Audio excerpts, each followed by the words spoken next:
Mary Bell, at the age of 10, became Britain's youngest female killer. She often got into trouble as a kid and was known to have disturbing and unpredictable behavior and would get into a lot of fights and constantly assault and choke other kids in her class. Her mother was a prostitute who neglected and abused Mary ever since birth.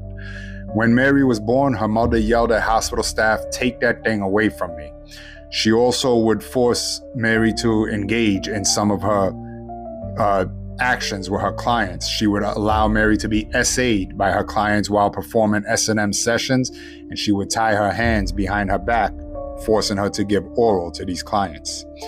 Mary's first murder was a 4-year-old named Martin Brown on May 25th in 1968, the day before her 11th birthday.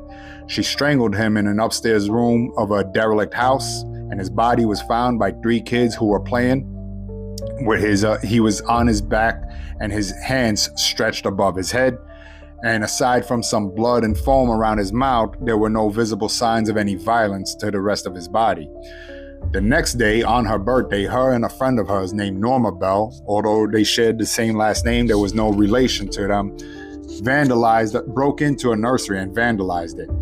And when the break-in was discovered the next day, notes were also found admitting to Martin's murder. One note said, "I murder so that I may come back." And another read, "We did murder Martin Brown, fuck off, you bastard." Mary and Norma went to Brown's mother's home before his funeral and asked to see him. And when the mother told them that he was dead and he couldn't be seen, Mary replied, "Oh, I know he's dead. I want to see him in his coffin." Her next murder was a 3-year-old named Brian Howe on July 31st in 1968.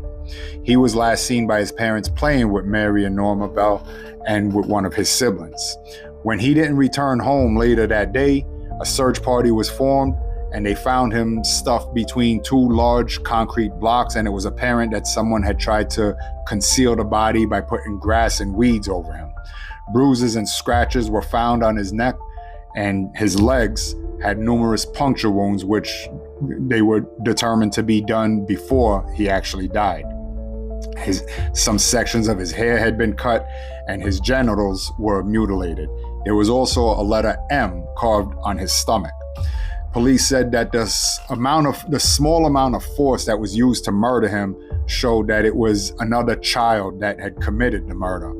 And on his body, there were numerous gray and maroon fibers, and these would later place Mary and Norma at the scene during investigations. Over 1,200 kids were questioned about the murder, including Mary and Norma. Norma eventually admitted to being an accomplice of Mary, although she says she didn't murder Howe, she was there. And she was eventually acquitted of all charges. Mary was held in Red Bank Secure Unit, where she was the only female inmate with around 24 male inmates. She claimed she was SA'd by some of those inmates and by at least one of the staff, beginning when she was 13 years old, before being transferred to a secure wing of HM prison style.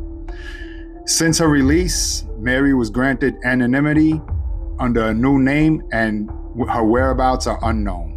Today, she would be 67 years old.